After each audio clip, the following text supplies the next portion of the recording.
Assalamualaikum warahmatullahi wabarakatuh. Hi guys, so today I'm going to present about the influence of the result and cultural value of pre-literacy society in the present.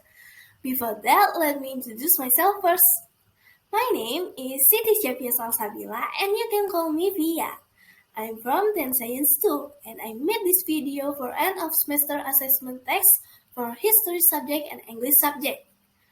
The subject teachers are Miss Feralia Putri, also known as Miss Puput for history subject, and Sir Rizki Akbar Nugroho, also known as Sir Akbar for English subjects. I'm from S.Pd Palembang, school year 2021-2022. As we know, in pre-literacy era there are two ages, the Stone Age and the Metal Age. The Stone Age was an age when humans made cultural tools out of stone beside wood and bones. The Stone Age occurred before humans knew metal. In the Stone Age, it was further divided into four ages, that is, the Paleolithic Age, the Age of the Mesolithic, the Age of the Neolithic, and the Megalithic Age. And the second is Metal Age. In accordance with its name, the Metal Age was the developing age of metal-based equipment. The people of this age have already used metal material for daily use. And in this age of metal divided into three ages, that is, the Copper Age, the Bronze Age, and the Iron Age. The first is flax from the Paleolithic Age. Flax, which are small tools made of calcareous stones, which can be used to peel food, it was discovered by von Koenigswald in 1941. This shell was once found in Sangiran and Gombong, Central Java area, as well as cabbage forests. These flax are similar to the modern knife we use up to now.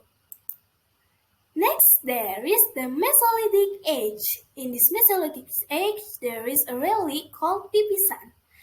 The pipisan are green shoots and their grounds found in North Sumatra, Sampung in Ponorogo, Besuki Projekan Cave in East Java, and Aceh Remis Hill. These pipisan are similar to cobek, or we commonly refer to as ulekan, which serve to smooth the spices. Then there was the Neolithic Age. In this age, there was pottery. Pottery made of clay, the pottery product resembles a container in a small form. Usually, the product of pottery is used for everyday eating and drinking. In addition to the usefulness for eating and drinking, it should be the day many of pottery inventions of this Neolithic age itself were made into the piggy bank and in the shape of toys of the present. Next, there is the Megalithic Age, which is the Great Stone Age. In this age, there is a sarcophagus, which is a stone coffin consisting of containers and lids. At the end of the sarcophagus, there is a bulge.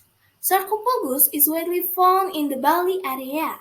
Nowadays, many coffins for other religious beliefs are almost similar to sarcophagus, and yet with a more modern look. And then we went into the Metal Age. First, there was the Copper Age. But in Indonesia, there is no Copper Age, which is evidenced by the absence of relics of ancient copper objects in Indonesia, and directly entering the Bronze Age. In the Bronze Age, there was a relic called Negara. Negara is a kind of soaring bronze heap in its central part and its upper side covered. Negara is commonly used in religious ceremony, as for example in rain-calling rituals. Negara is widely found in Sumatra, Bali, Sumbawa, Baku, Selayar, Leti, and the Kei Islands. This negara is similar to the upside-down dandang we use now for cooking purposes. Then, in the Iron Age, there was an arrowhead, which was one of the hunting tools made in those times. Originally, arrowheads were made by rolling wood using bones. Then, in an age where iron had been able to be processed for equipment and weapons, so the arrowheads were also made. It is often used to catch fish or hunt other animals. One of the places where the device was invented was in Meres and Kalangang, South Sulawesi. In addition to those mentioned earlier, there are also cultural values that we can apply to the present. Among others, there are religious value, gotong royong value, deliberative value, justice value, farming tradition, and nautical tradition. The first we get religious value. The pre-literacy society already has a belief in the existence of occult powers. They believe that tall trees, then forests, caves, beaches, or other places are sacred because they are occupied by delicate creatures or occult creatures. They believe that natural events such as rain, lightning, flood, eruption mountains, or earthquakes are the result of the acts of the spirit or the occult. To avoid calamity, delicate spirits or occult must always be adored. This belief in delicate spirits is called animism. In addition to believing in delicate spirit, they also believe that certain objects such as eggs, spearheads, or other objects have power of curing. Because it has a curing power, it must be safe.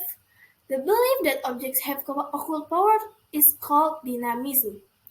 The worship of ancestral spirits continued until the influx of Hindu, Buddhist, Islamic, and Christian influence. Although the majority of the nation is Muslim and others are Christian, Hindu, Buddha, and others, but worship of ancestral spirits has been found in various regions. And the second is gotong royong value. Pre-literacy society live in groups. They are gotong royong for common interests. Gotong royong mean work together to finish a heavy job in order to be led. For example, building houses that are done together. The culture of the gotong royong can also be seen from the relics of large stone buildings that can be confirmed to be constructed with gotong royong. That is why the gotong royong, which is also one of the legacy of the past, needs to be maintained.